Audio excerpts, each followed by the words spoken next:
So welcome everyone to this month's March is the Max Weber lecture, where we are very privileged to have with us Mr. John Braithwaite, professor from the Australian National University, and he will be introduced to us by Svetlana Lebedenko, who is one of our Max Weber fellows here. So please. Thank you very much, Juho. It's indeed our great honor to welcome today Professor John Braithwaite from Australian National University.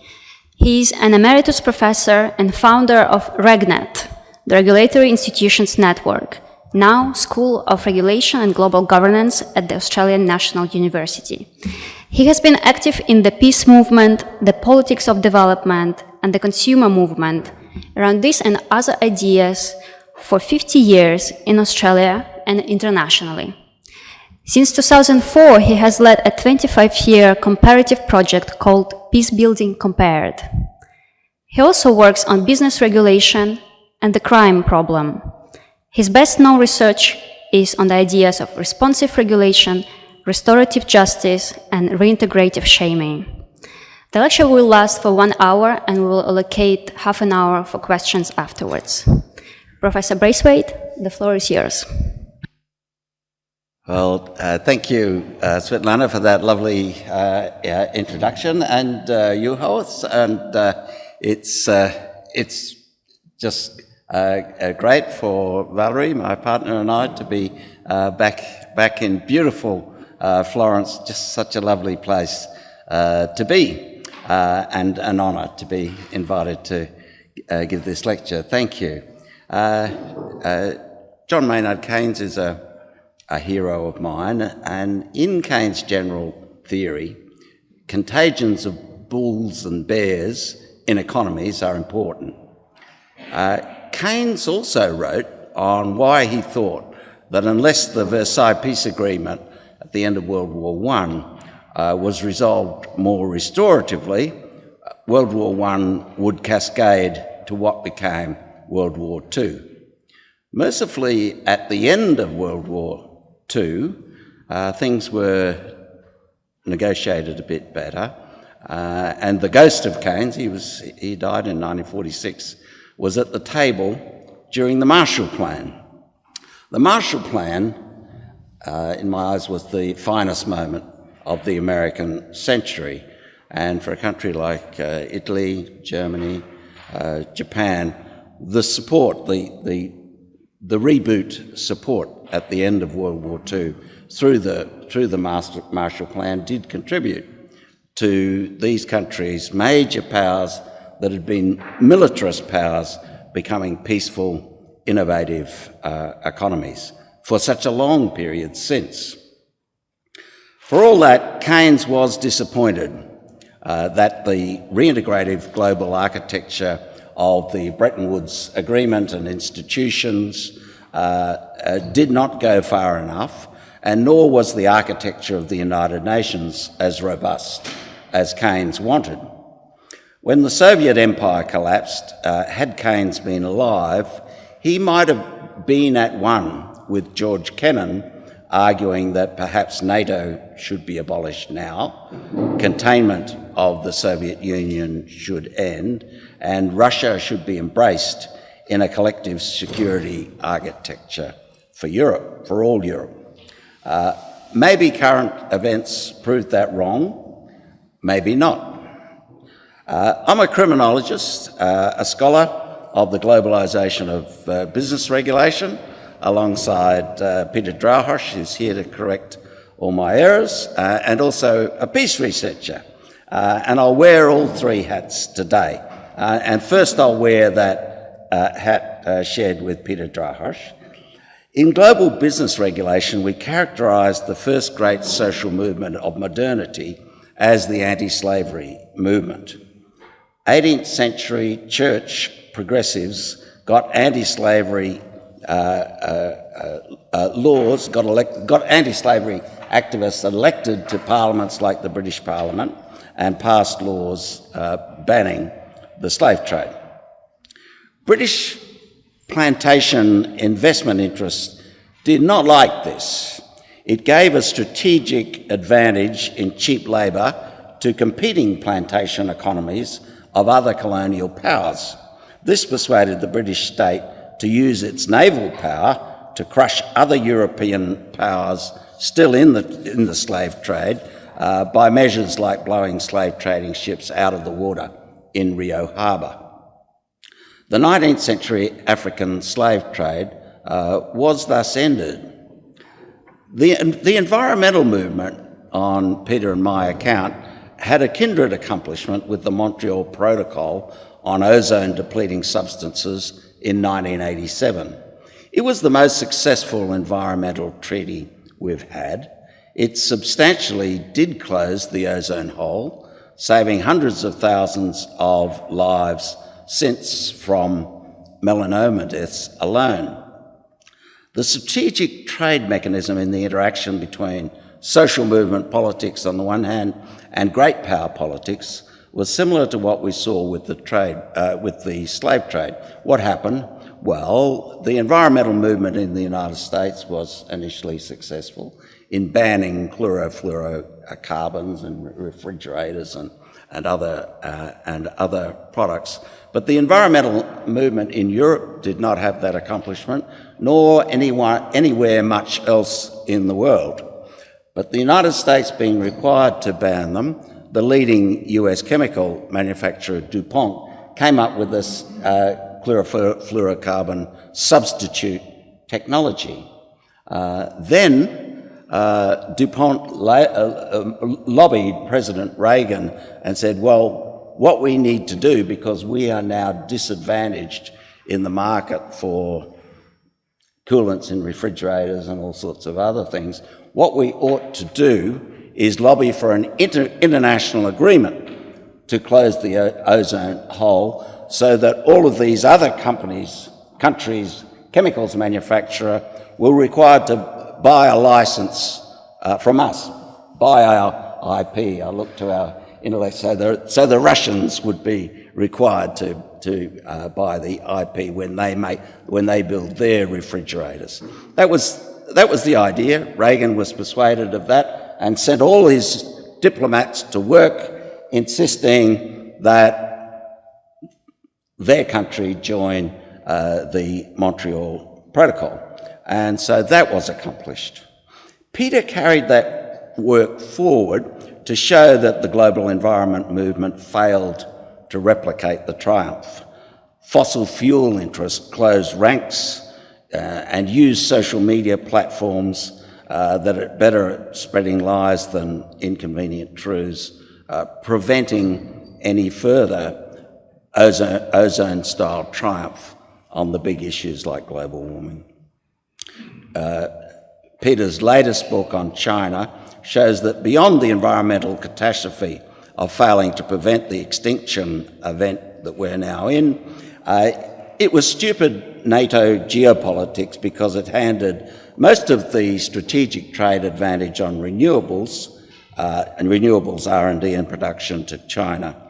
China this century has been providing 40% of the world's renewables R&D, and it shows, with the overwhelming majority of solar panels in the world being manufactured in Russia, also true of wind turbines, electric cars, and pretty much all of the electric buses, trucks, motorbikes, motor scooters that are produced in the world are produced in China. There was another great triumph of social movement politics in Reagan's time. This was that the nuclear disarmament movement persuaded the leader of the Soviet Union, Mikhail Gorbachev, that nuclear Armageddon was nigh, and it was at that time. It had been nigh before during the Cuban Missile Crisis. Why? For the same reason, it's nigh for a third time this very day. In 1952, Turkey was embraced into NATO, so NATO nuclear missiles could be lined along the Black Sea to knock out the Crimean fleet and southern Russian missiles before they could take off to head towards NATO sites. Russia reciprocated by missiles in Cuba. This put both sides at massive risk of an accidental launch, like the Indian intercontinental nuclear strike missile that landed in Pakistan last year after a maintenance mishap. Kennedy and Khrushchev did a great, I should say, a Russian-made missile had that mishap. Kennedy and Khrushchev did a great job at pulling nuclear weapons back from each other's borders and beginning the first strategic arms reductions agreements. These measures had greater importance for nuclear war prevention than most people realise. Had that strategic moderation not been commenced at the hands of Kennedy and Khrushchev, we might all be dead by now. Sadly, during the Reagan presidency, the problem was back. Brezhnev had developed dangerous new strategic weapons. They could hit Rome 8 minutes after launch before US reaction, short-range missiles.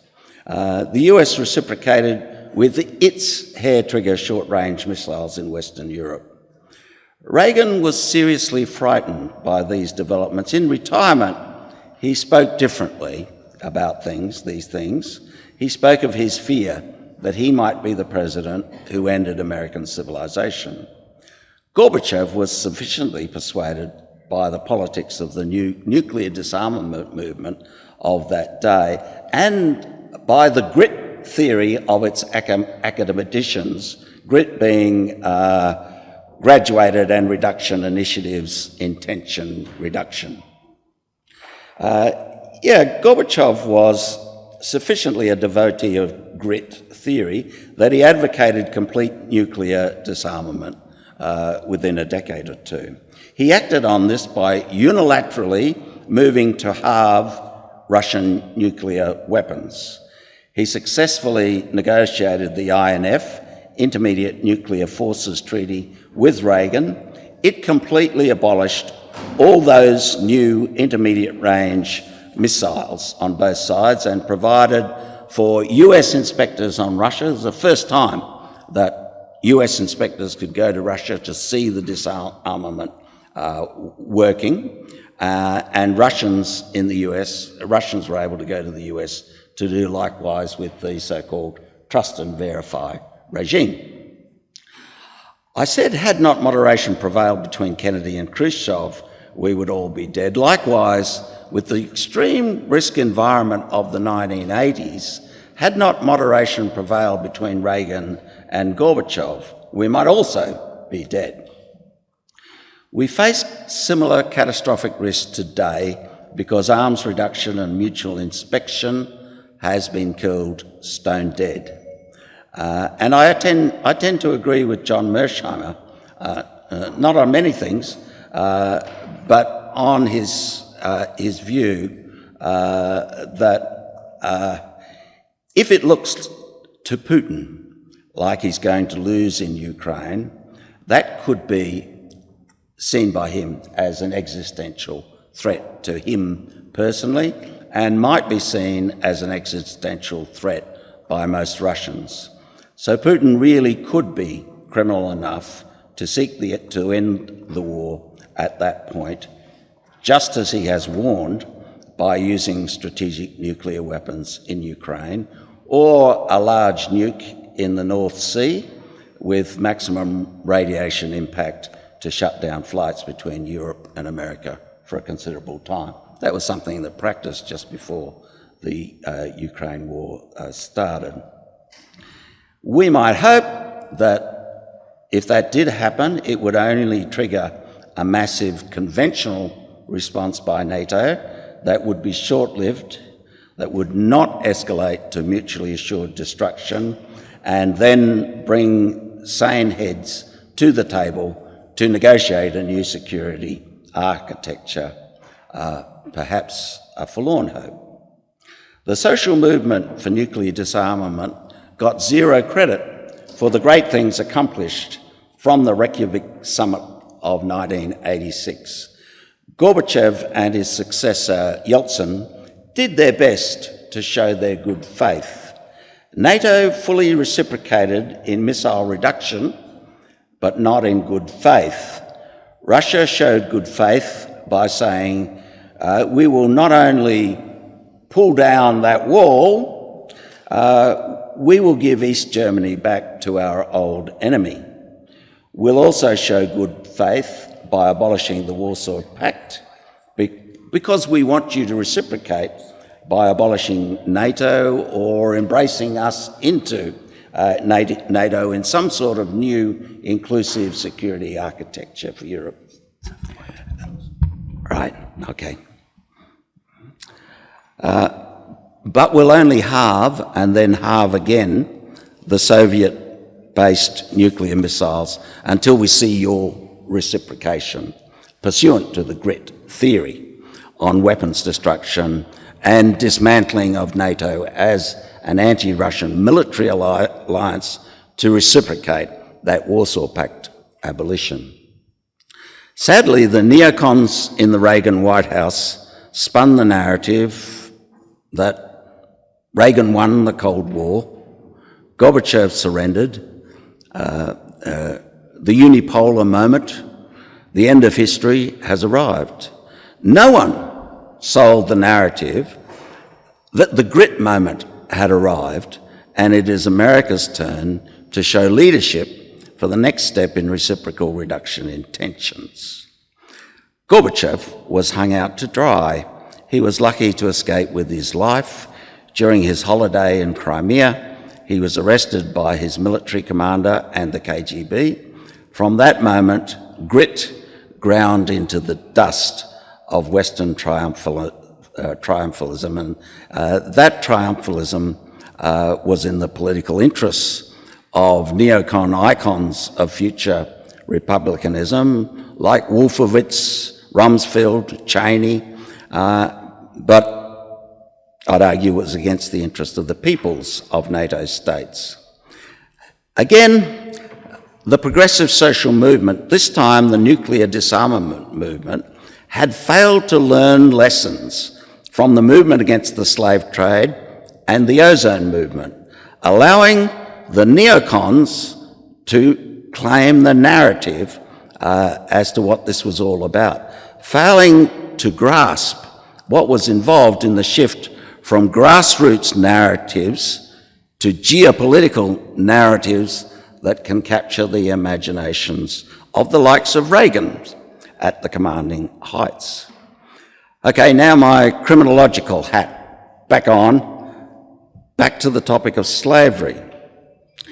It's a massive macro-structural explanation of why some societies have much higher crime rates and suffer more wars than others.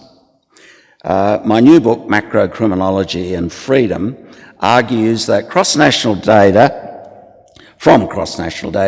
that big structural reasons why Latin America and the Caribbean is the region of the planet that has the highest crime rates, highest homicide rates in particular, and has the highest income inequality, is that it was the region that received most slaves during late modernity.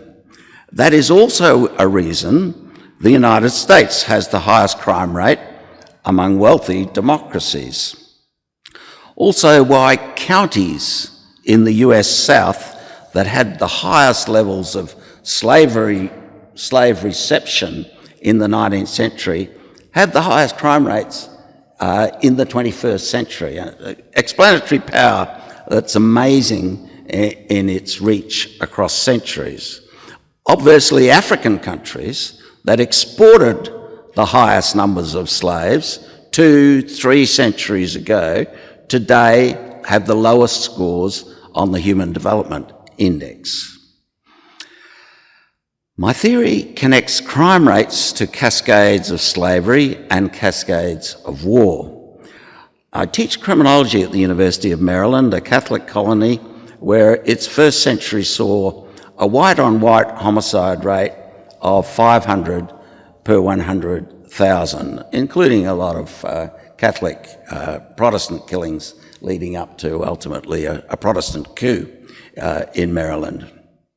Now that white-on-white homicide rate, that's excluding murders of slaves, of which there are a lot, and murders of indigenous people, of which there are even more. That rate is 1,000 times the contemporary Italian homicide rate, and more than 100 times the homicide rate that prevailed at that time in Britain, from whence the immigrants to Maryland had come.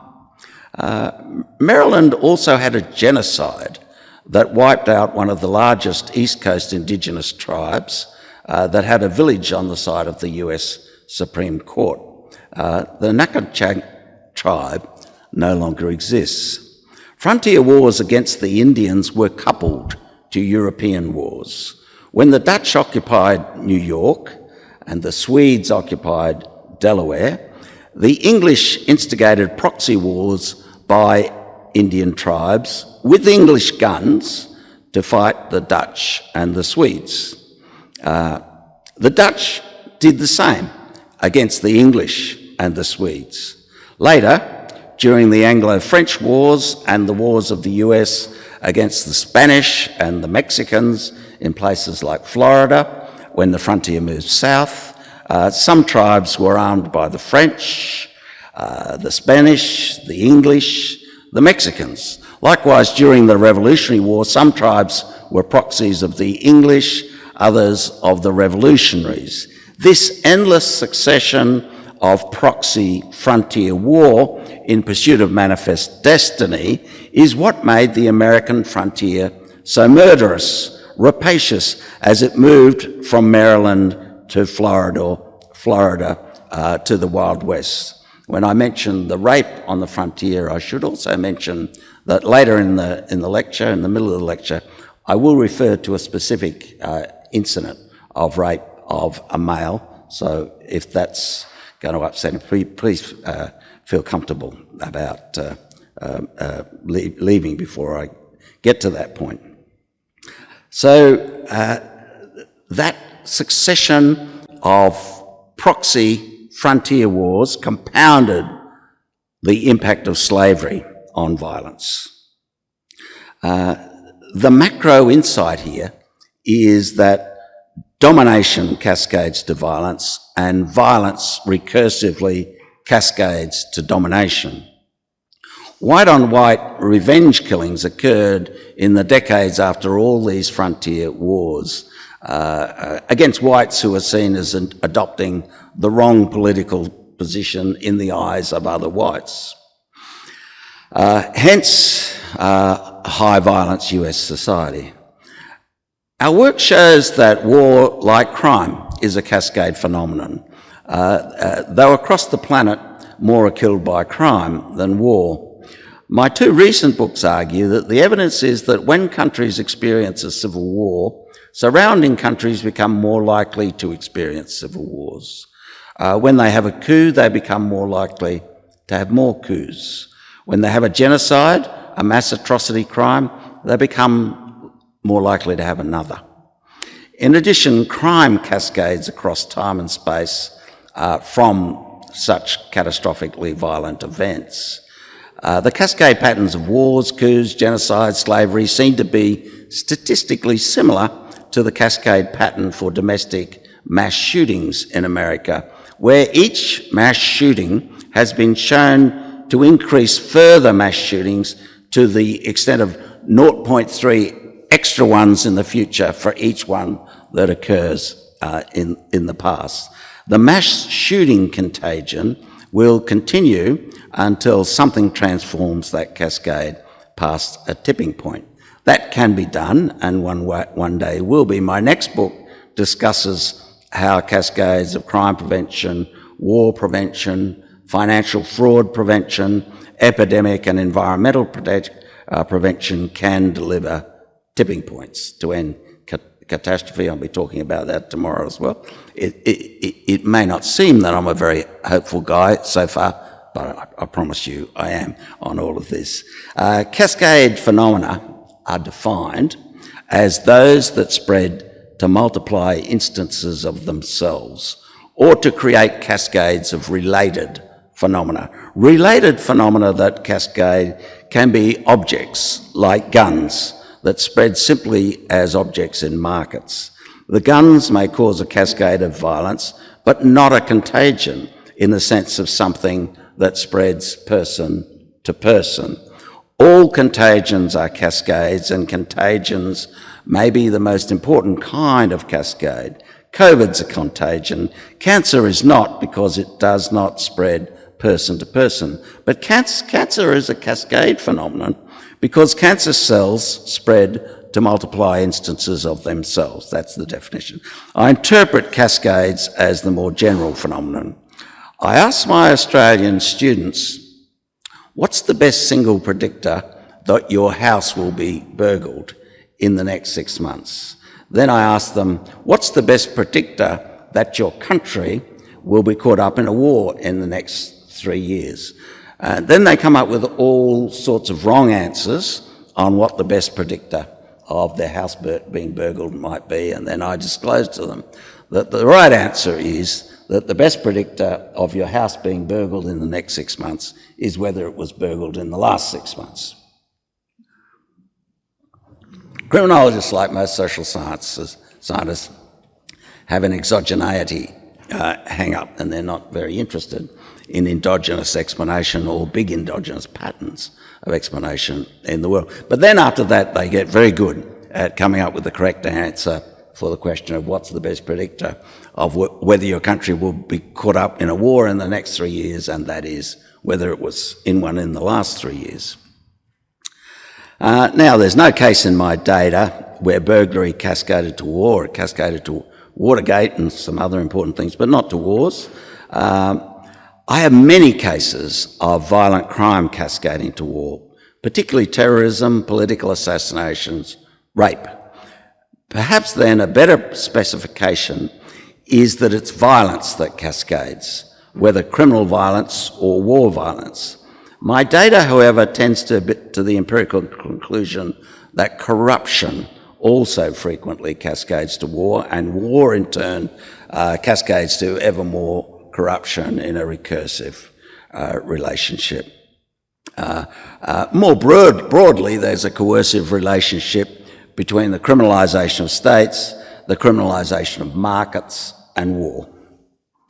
Now I want to say something on what I mean by causal process analysis and causal process tracing, because I want there to be a methodological story to discuss with you.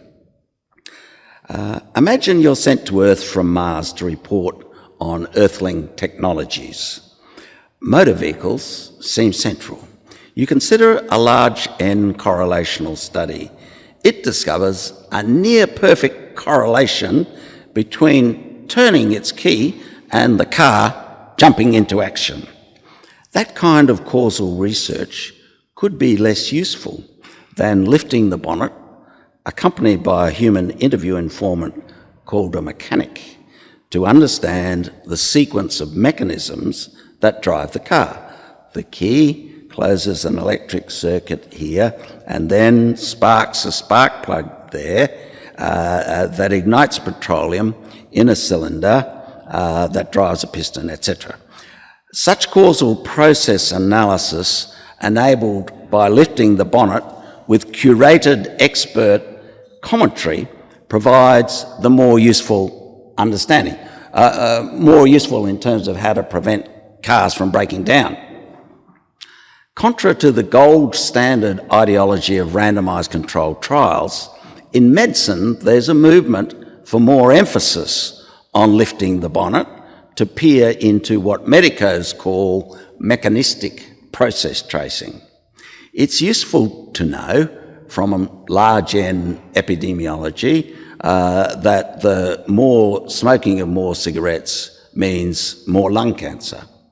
But of greater use for discovering cures might be to observe smoke entering a lung while interviewing an expert called a radiologist who explains the traces left at each stage of the causal process. You see, the smoke first hits the wall of the lung here. The lung immediately begins to secrete fluid.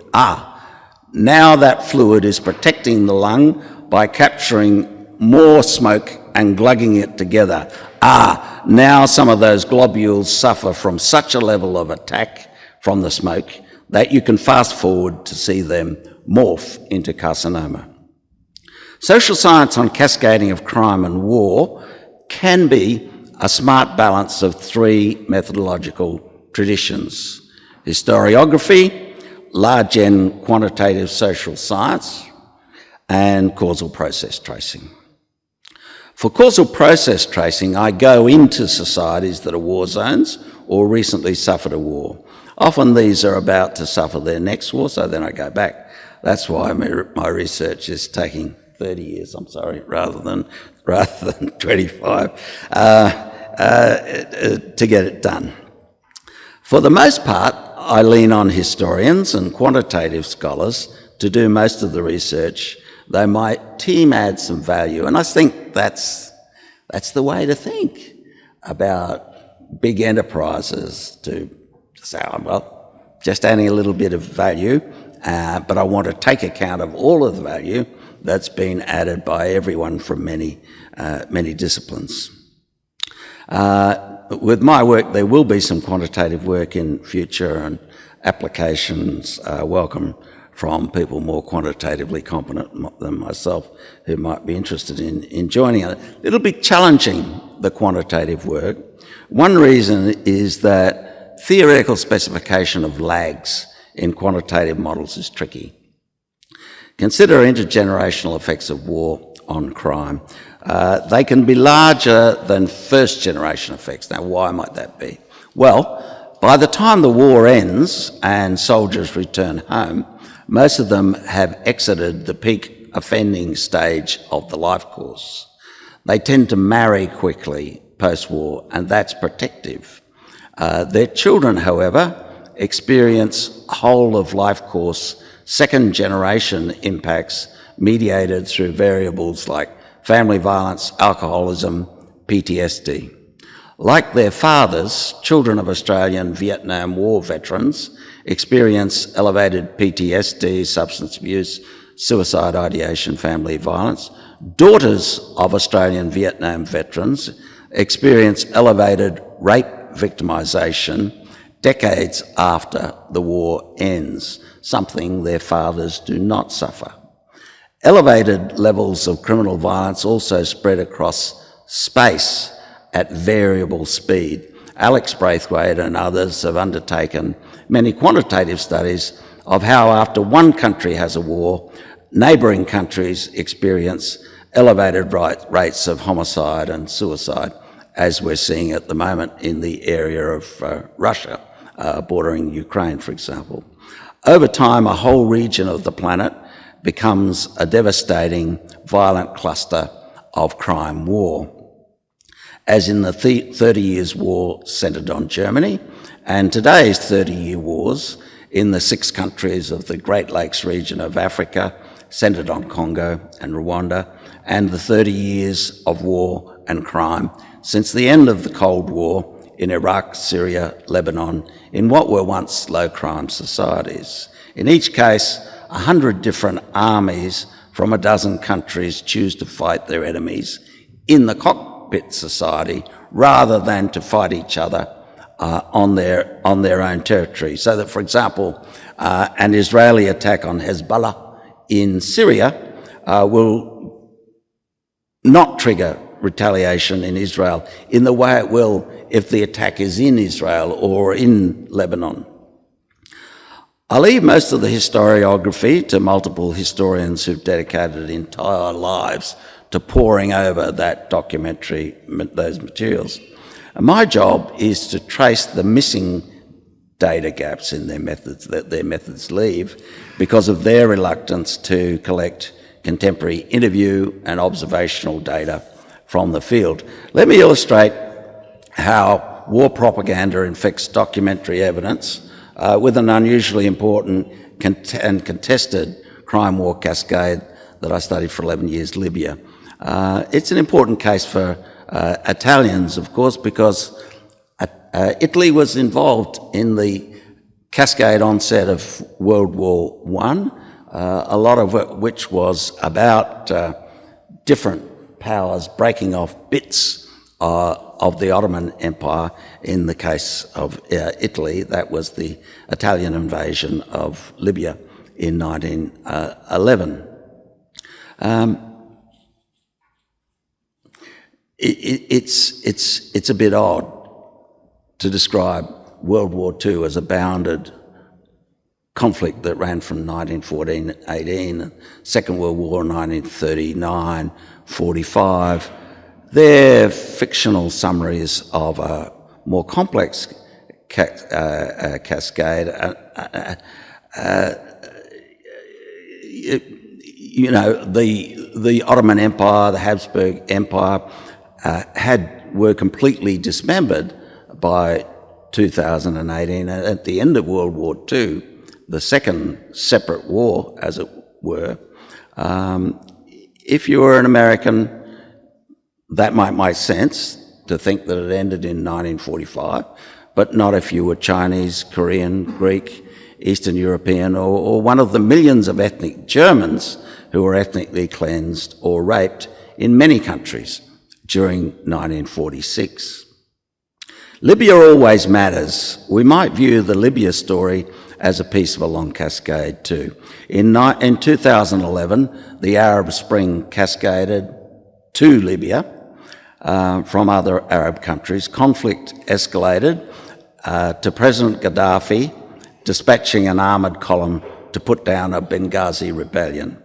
The US, France asked UN Security Council to sanction a NATO airstrike to turn back the armoured column. Many leaders, including Vladimir Putin and Western ones like Angela Merkel, were opposed to NATO escalating to war in Libya. So were Americans, including Vice President Biden, the Secretary of Defense, and the Joint Chiefs. They were persuaded by a group of African presidents who'd been meeting with Gaddafi to persuade him to flee to a safe refuge to allow a peaceful transition of state power, then elections in Libya. The African presidents feared that if there were a civil war in Libya, of all places, armed groups would loot Gaddafi's amazing armoury, amassed in his pursuit of a dream of coalescing a pan-Arab megastate. These weapons, they feared, would cascade south to be used by terrorists and tribal insurgents to destabilise a broad sweep of Africa. Then, as Italians know, refugees would also risk their lives crossing the Mediterranean. Causal process tracing of what happened to Gaddafi's massive armoury proved the African leaders and the Pentagon to be correct. Indeed, proved there was also a lot of weapons that cascaded across to Syria and to Islamic State in Iraq.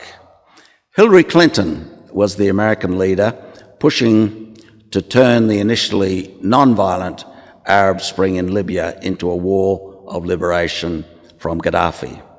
Obama vacillated. In retrospect, he seems to feel that he might have made the wrong call, supporting Clinton rather than Biden, but Clinton was his most likely Democratic successor. Obama supported Clinton, even though he seemed to find in his biographies the reasoning of the Joint Chiefs and Biden more persuasive. That's politics, I guess. Critics of Clinton say she wanted a narrative for her presidential bid that she'd been a more effective hawk than Republican challengers, right in the frame, killing America's worst enemies, bin Laden, Gaddafi. The US ambassador surprised Security Council members with a pitch for military intervention that alleged Gaddafi had commanded his troops to use rape as a weapon of war against the Arab Spring uprising. This order was a fabrication. One plank of evidence was an Al Jazeera and CNN report that Gaddafi had issued Viagra to his troops to encourage rape. The Al Jazeera story said, "This seems a bit implausible, but there's a lot of other evidence consistent with it." This included CNN footage of an actual rape by soldiers that went to air across the Arab world. That turned out to be footage from another time and place. A second plank of the rape in war narrative was a large national crime victim survey conducted during the first month of the war, which showed a stupendous rate of victim-reported rape. I was so suspicious that any criminologist could mount, analyse, publish a national victim survey. I've done one myself in Australia in that kind of timescale. I spoke with the in-country feminist leadership of UN Women, Human Rights Watch, Amnesty, who had 2 inquiries underway into the evidence on the war rape allegations of Gaddafi by 2013. Their inquiries and a third one by the International Court, who in 2011 launched a criminal prosecution against Gaddafi for rape in war. They all concluded that the victim survey was fabricated by a women's NGO that was a propaganda front. My own process tracing took me to interviews with the propaganda team for the Libyan Liberation War in Benghazi. After the war had removed Gaddafi, the head of the team confessed to me that he took pride in their accomplishment of persuading Al Jazeera and CNN to run the Viagra story. It was a fiction his team proudly and in detail confessed to manufacturing. The Libyan Liberation War has a low incidence of rape as a weapon of war compared to other wars in my data set. Over 90% of those killed in that war were male, and that's not the pattern where rape is used systematically as a victim of war, as a weapon of war. The process tracing hypothesis is that President Sarkozy of France and Hillary Clinton wanted French aircraft, French proxies, and French special forces on the ground to ensure that Gaddafi was killed rather than captured. The US had mounted multiple attempts at assassinating Gaddafi since 1980. Gaddafi's children, grandchildren had been killed on 2 previous occasions on his home, and Gaddafi himself was also wounded. Repeated NATO strikes on their home during the Liberation War caused the family to flee in a convoy of cars. The convoy was hit by NATO aircraft. The Misrata militia were then led by satellite surveillance to where Gaddafi sped by foot from the burning convoy. I read the evidence as supporting the conclusion that Gaddafi was raped, then shot dead. Local fighters allege it was French special forces who shot him out of a misplaced sense of mercy to end Gaddafi's suffering. A distasteful joke in the Arab world is who would think that shooting the victim rather than the offender was the best way to help a rape victim, especially when the victim's last recorded words were, "Please don't shoot." We may never know who pulled that trigger within the melee abusing Gaddafi. No one was charged, even though there were dozens of eyewitnesses and a dozen smartphones filming. When I put rape of Gaddafi into the internet in the Arab world, you see a lot of detailed evidence consistent with the view that Gaddafi was raped as retribution for his alleged order to rape women of the rebellion. Whenever I put rape of Gaddafi into the internet in the West, ANU IT people don't necessarily approve of my doing that, I get lots of stories about rape by Gaddafi, lots of Viagra stories. Victory in the Liberation War cascaded to the Misrata militia conducting a genocide against the black Tawergan community in Misrata. I'll skip over the genocide and slavery part of the story. Tawerga had been a centre for slavery back to ancient times when it was part of the empire of Carthage and then after that of Rome. And and a centre of plantation slavery as well, date plantations, and those Tuareg people were totally ethnically cleansed from Tuareg, and all of their money and all of their bank accounts were stolen from those banks, all their worldly possessions. It may have been French President Sarkozy who initiated the decision to kill rather than capture Gaddafi. Clinton may have just jumped on the political opportunity she saw.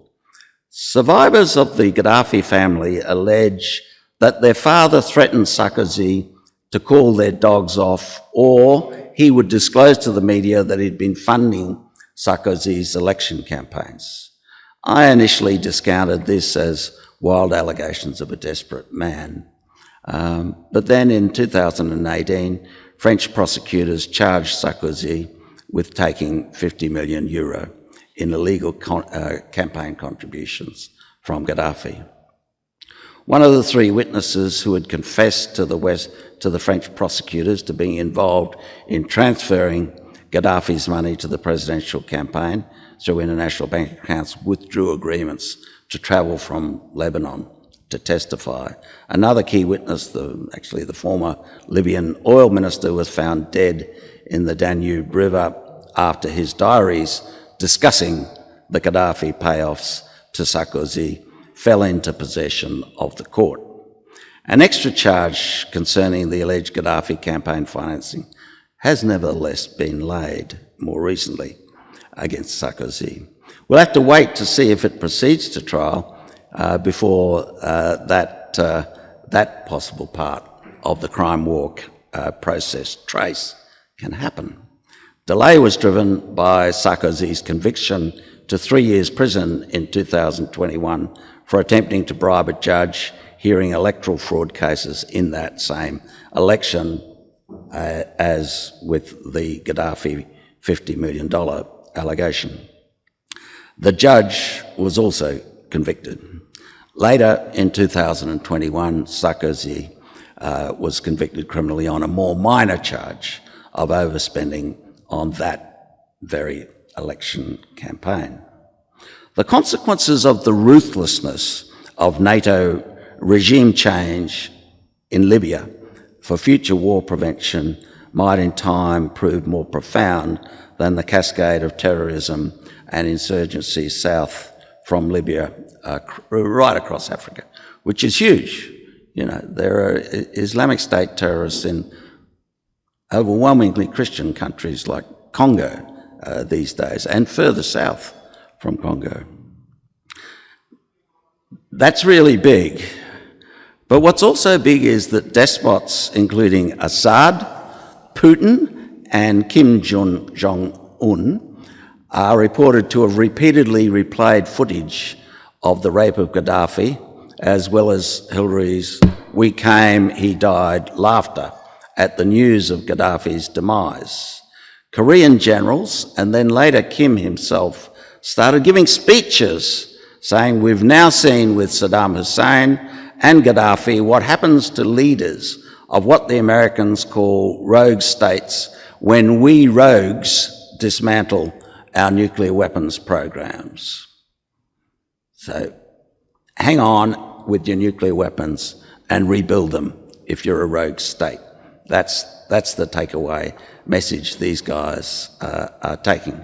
Biographers of Assad discuss how Gaddafi's ugly end tragically persuaded Assad to abandon consideration of surrendering peacefully in 2011 to a democratic transition in Syria. And Putin biographers argue that it was a decisive moment.